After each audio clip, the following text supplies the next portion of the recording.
اللهم زد هذا البيت تشريفا وتعظيما وتكريما ومحبة وزد من شرفه وعظمه وكرمه ممن هجه أو اعتمره تشريفا وتعظيما وتكريما وبرا. Semoga yang melihat tayangan ini insya Allah berangkatkan ke tanah suci. Amin ya rabbal alamin. Berdoa di tengah hujan yang mengguyur Makkah beberapa hari ini. Allahumma sayyiban nafi'an. Ya Allah, kabulkanlah semua hajat-hajat semua orang yang melihat tayang ini ya Allah. Jadikanlah doa yang dipanjatkan sama dengan doa yang dipanjatkan di depan multazammu. Amin ya rabbal alamin. Magnet rezeki, satu sama terhubung.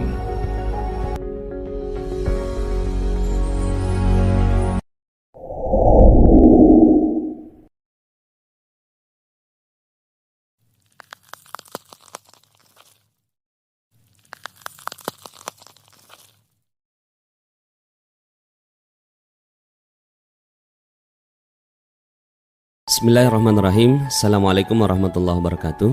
Alhamdulillah, alhamdulillah wa ala alihi wa sahbihi wa walah wa la hawla wa la quwata illa billah.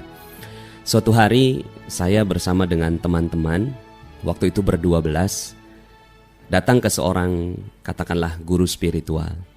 Lalu kemudian ketika sedang berbicara seperti itu, ada seorang teman saya yang bicara, bertanya kepada sang kiai.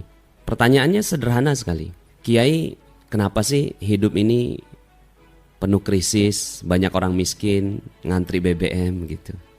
Kepala saya saat itu berpikir banyak sekali logika. Oh mungkin karena A, oh mungkin karena B, C dan seterusnya. Dan secara penasaran saya ingin tahu sekali apa kira-kira jawaban sang kiai. Ternyata tidak seperti dugaan saya. Luar biasa bagi saya.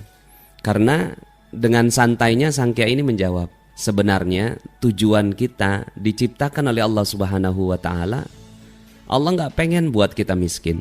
Allah gak pengen kita ngantri BBM. Allah gak pengen kita hidup susah. Bahkan sebaliknya, Allah Subhanahu wa Ta'ala menciptakan kita hanya dengan dua tujuan. Yang pertama dimuliakan, yang kedua dimanja. Subhanallah. Saya berpikir dengan kalimat kata-kata dimuliakan dan dimanja. Sampai sekarang kata-kata dimuliakan dan dimanja itu terus-menerus terngiang-ngiang dalam pikiran saya. Ketika Allah Subhanahu wa Ta'ala menciptakan Nabi Adam, maka diperintahkan kepada seluruh makhluk Allah Subhanahu wa Ta'ala untuk sujud kepada Nabi Adam alaihissalam. Lalu kemudian setelah sujud, ya, malaikat tunduk kepada Nabi Adam, lalu kemudian diletakkan di surga oleh Allah Subhanahu wa Ta'ala, dimanja oleh Allah Subhanahu wa Ta'ala. Apa yang diinginkan ada. Ingin spaghetti, cring datang spaghetti. Ingin bakso, cring datang bakso, ya. Apa yang terfikir dan terlintas di benak, lalu kemudian Allah Subhanahu wa Ta'ala langsung wujudkan. Itulah sebenar-benarnya kehidupan yang Allah Subhanahu wa Ta'ala inginkan kepada kita semua, kata sang kiai. Dimuliakan dan dimanja. Bukan hanya Nabi Adam yang dimuliakan, tapi juga walaqad karramna bani Adam, juga dimuliakan keturunan-keturunan Adam.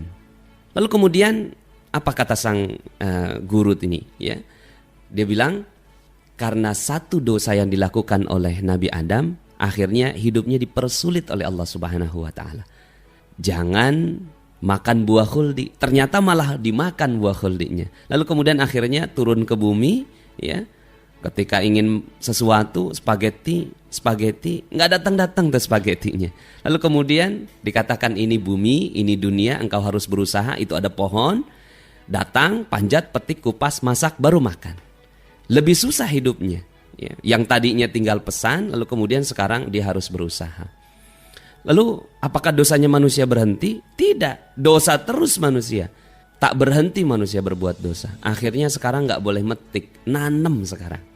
Akhirnya dia harus mengambil benih di tempat yang lain, kemudian diletakkan di tanah yang subur, ditunggu 4-6 bulan, ya, 1 tahun bahkan, atau bahkan ada yang puluhan tahun, baru kemudian dia bisa ambil hasilnya. Panen, petik, kupas, masak, baru makan. Lebih susah hidupnya? Ya, kata sang kiai. Tapi apakah manusia berhenti dosanya? Dosa lagi manusia. Tak berhenti berbuat dosa. Akhirnya tidak boleh nanam, beli sekarang. Ya. Akhirnya semua orang kerja keras banting tulang untuk membeli sesuatu. Pergi pagi, pulang sore, pergi pagi, pulang malam, pergi pagi, pulang pagi lagi untuk mendapatkan sesuatu. Lebih susah hidupnya, ya. Apakah manusia dosanya berhenti? Tidak, dosa terus manusia. Tak berhenti manusia berbuat dosa. Akhirnya nggak boleh beli, ya. Sekarang ngutang, ya. Jadi karena dosanya manusia, akhirnya kehidupannya makin dipersulit oleh Allah Subhanahu wa Ta'ala. Akhirnya untuk membeli sesuatu ngutang, beli daster ngutang, beli panci ngutang, beli mobil ngutang, beli rumah ngutang, dan seterusnya. Akhirnya hidupnya penuh dengan kerisauan. Apakah manusia berhenti dosanya? Ternyata tidak. Dosa lagi manusia, kata sang kiai ini. Akhirnya nggak boleh ngutang, gali lubang tutup lubang, gali sini tutup sana, gali sini tutup sana.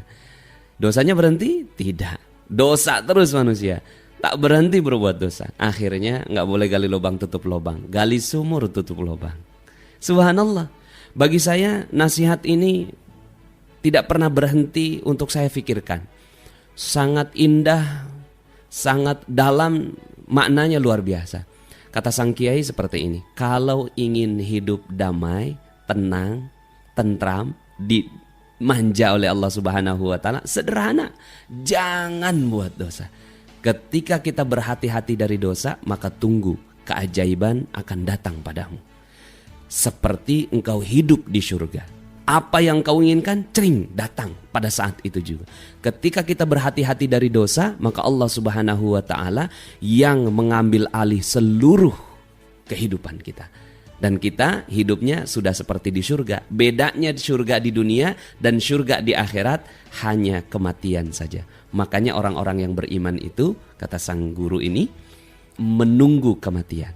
Ketika kematian tiba, mereka sudah masuk ke dalam surga yang sebenarnya. Subhanallah.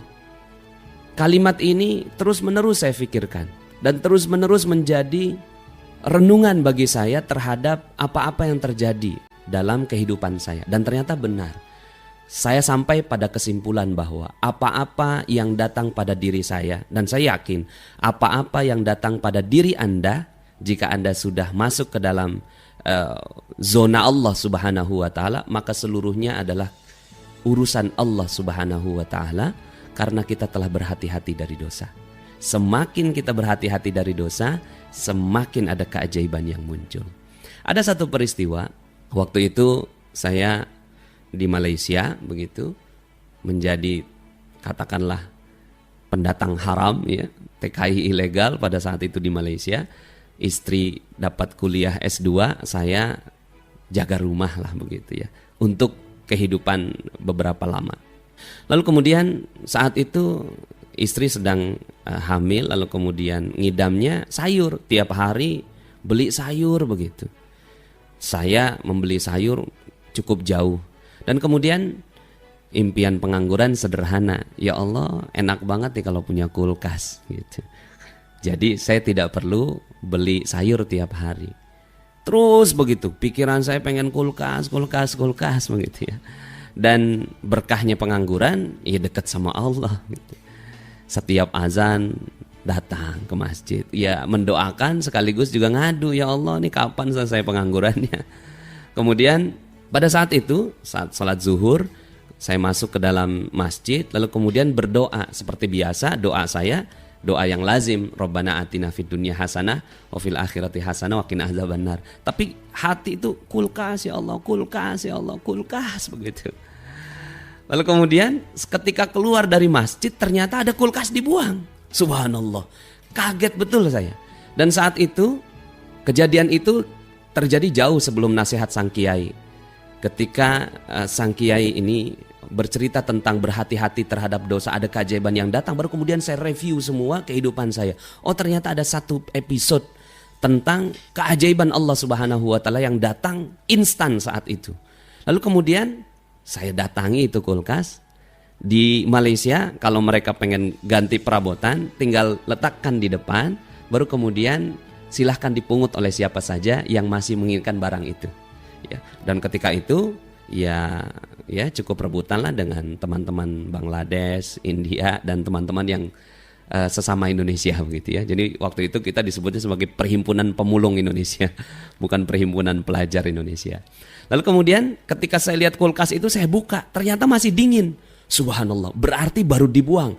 Lihat kanan kiri, oh nggak ada orang Bangladesh gitu. Lalu kemudian akhirnya saya telepon teman saya, Pak Dodi, ada kulkas dibuang. Jomlah, tariklah. Akhirnya kita tarik tuh kulkas, nyala di rumah. Subhanallah. Lalu kemudian saya pikir, subhanallah, betul sekali kata-kata sang kiai ini. Berhati-hati dari dosa membuat ada keajaiban yang datang. Saya juga manusia biasa yang kadang dosa, kadang taubat lagi, kadang dosa lagi, kadang taubat lagi. Dan ternyata ketika pada saat taubat itulah, ketika saat-saat berhati-hati dari dosa itulah keajaiban datang. Dan sebaliknya, ketika terlena dalam kehidupan, terlena dalam dosa, kehidupan dipersulit oleh Allah Subhanahu wa taala. Itu yang saya alami. Suatu saat juga ada satu tanah besar di dekat rumah saya. Saat itu, waktu itu masih kontraktor atau ngontrak sana sini. Ada satu tanah yang cukup besar. Cuma saya pikir nih siapa yang punya, sayang sekali nih tanah dibiarkan begini saja. Lalu kemudian ternyata ada Pak Lurah datang kepada saya. Pak Nas, ini tanah mau dijual, mau beli nggak? Oh ya Pak, kalau gitu antarkan saya Pak ke pemilik tanahnya. Akhirnya datanglah saya ke pemilik tanah itu. Pas hari pertama datang, saya tanya kepada sang pemilik tanahnya itu, Pak Haji, emang tanahnya mau dijual? Ya iya emang, kalau harganya cocok. Ya.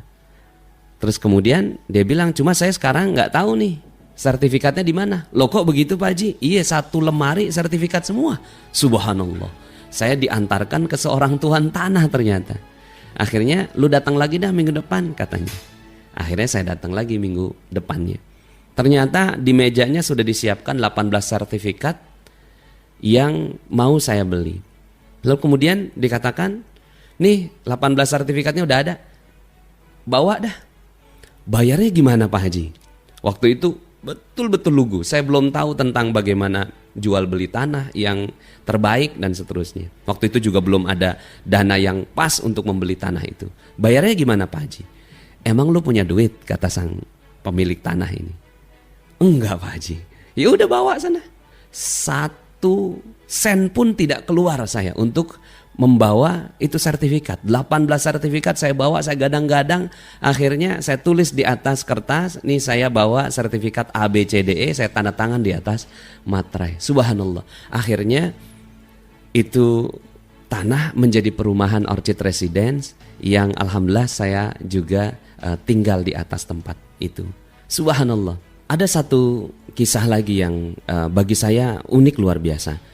Ketika di Malaysia itu ada satu hutan kota atau hutan bandar yang digratiskan kepada siapa yang masuk. Nah ada satu kolam renang yang gratis, karena gratisnya itulah maka saya datang ke sana, pengangguran biasa. Lalu anak saya senang sekali untuk bermain di kolam renang itu. Dia tiap datang ke sana bergembiralah begitu. Saking terobsesinya saya melihat kolam renang yang gratis itu, saya gambar itu kolam renang sedetil-detilnya, sampai ada lumba-lumbanya, ada air yang keluar dan seterusnya. Lalu kemudian saya tempel di atas ruang makan, meja makan saya di rumah yang sangat sederhana waktu di Malaysia itu. Kemudian istri saya bilang, malu Bi, nanti kan banyak orang yang melihat gitu.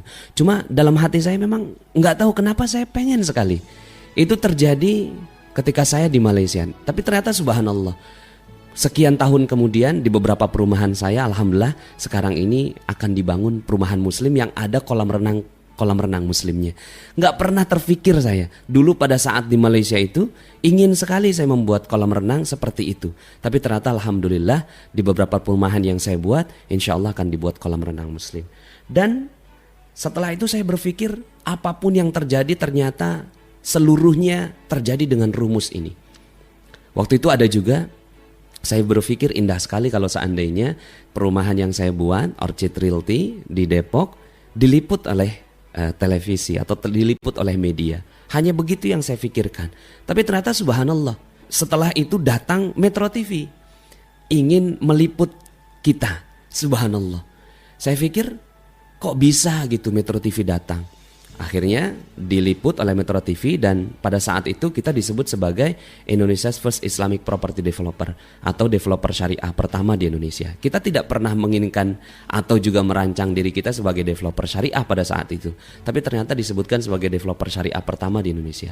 Kemudian disiarkan dalam Indonesia Now di Metro TV dan setelah itu Metro TV datang lagi, kemudian TVRI datang, lalu kemudian media-media ISQ Magazine, Sabili, Hidayatullah dan berbagai macam media, ada eksekutif, majalah properti, majalah marketing itu datang dan meliput kita. Dan ini salah satunya juga Mas Ipo Santosa yang meminta saya untuk merekam di ruang ini. Subhanallah. Akhirnya saya menjadikan ini sebagai sebuah kesimpulan harga mati bagi saya, bahwa kunci kesuksesan seseorang itu berdasarkan pertama berhati-hati dari dosa. Ketika dia berhati-hati dari dosa, sekuat tenaga, saya yakin saya juga pribadi adalah manusia biasa dan saya yakin kita semua juga diciptakan oleh Allah Subhanahu wa taala memang untuk kehidupan yang seperti ini. Yang berbuat dosa, taubat lagi, dosa, taubat lagi. Semakin banyak kita bertaubat kepada Allah Subhanahu wa taala, semakin kita berhati-hati dari dosa, maka semakin banyak keajaiban yang datang pada kita. Semakin kita jauh dari Allah Subhanahu wa taala, berbuat dosa terhadap siapapun, terutama kepada orang tua, kepada keluarga, kepada istri, kepada anak, maka siap-siap kita semakin jauh dari Allah Subhanahu wa taala dan semakin jauh dari keajaiban-keajaiban Allah Subhanahu wa taala. Itu yang saya simpulkan. Karena bisa jadi misalnya banyak orang yang saya berbuat dosa tapi kehidupan saya normal-normal saja. Bisa jadi karena Allah Subhanahu wa taala memang tidak menginginkan orang yang seperti ini untuk masuk ke dalam surganya Allah dan dibalas semua di dunia, selesai. Allah tidak punya hutang. Itu keyakinan yang akhirnya saya pegang teguh dalam diri saya. Ketika ada kejadian yang membuat kesulitan dalam kehidupan saya, oh ternyata saya tidak berhati-hati dari dosa dan kemudian Allah Subhanahu wa taala menegur saya. Jadi ketika kita berhati-hati dari dosa, maka Allah Subhanahu wa taala akan membuat kehidupan kita semakin memiliki keajaiban demi keajaiban. Sebagaimana kita hidup di surga tanpa adanya dosa, maka begitulah seharusnya kehidupan kita di dunia. Apa yang kita inginkan datang pada saat itu juga. Apa yang kita pikirkan ketika memang itu selaras dengan keinginan Allah Subhanahu wa taala, maka mudah bagi Allah Subhanahu wa taala. Allah Subhanahu wa taala berfirman dalam surat An-Nur ayat 55, A'udzubillahi minasyaitonirrajim. Wa'adallahu alladhina amanu minkum wa 'amilus salihati la yastakhlifannahum fil ard kama istakhlafal ladzina min qablihim. وَلَيُبَدِّلَنَّهُمْ مِنْ بَعْدِ خَوْفِهِمْ أَمْنًا يَعْبُدُونَنِي لَا يُشْرِكُونَ بِي شَيْئًا. Allah Subhanahu wa taala berfirman, Allah berjanji kepada orang-orang yang beriman dan beramal soleh di antara kalian bahwa Allah Subhanahu wa taala akan menaikkan derajat kalian semua, akan meninggikan derajat kalian semua ketika beriman dan beramal soleh, sebagaimana Allah Subhanahu wa taala telah meninggikan derajat orang-orang yang beriman sebelum kamu. Dan kemudian dijadikan kehidupan ini aman. Ya'budunani la yusyrikuna bi syai'a. Mereka semua menyembah Allah Subhanahu wa taala dan tidak mempersekutukan Allah dengan yang lainnya. Karena sebab itulah Allah Subhanahu wa taala muliakan dan tinggikan para sahabat Nabi. Dalam sebuah fakta sejarah dalam buku Fikih Ekonomi Umar bin Khattab radhiyallahu an, Dr. Jaribah menyampaikan sebuah data bahwa kekayaan Umar bin Khattab radhiyallahu an ketika beliau meninggal dunia dihitung warisannya 70.000 ladang pertanian.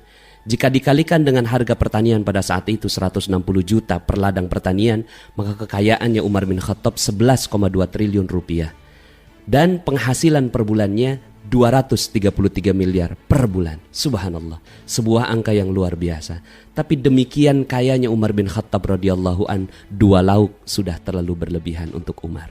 Kehidupan produksinya menggunakan jalan-jalan Allah Subhanahu wa taala. Kehidupan konsumsinya juga memilih jalan Allah Subhanahu wa taala. Maka sekarang pertanyaannya, apakah Anda semua menginginkan jalan-jalan Allah Subhanahu wa taala untuk menjadi jalan mencari rezeki? Yang sekarang ini terfikirkan di saya betapa Indonesia ini butuh kedekatan kepada Allah Subhanahu wa taala dalam upaya mereka mencari rezeki. Salah satu dosa yang mungkin saya mengajak para pendengar semua untuk sama-sama bertaubat adalah bagaimana cara kita mendapatkan keuangan permodalan, keuangan dalam mengelola rizki kita, dalam mengelola keuangan kita.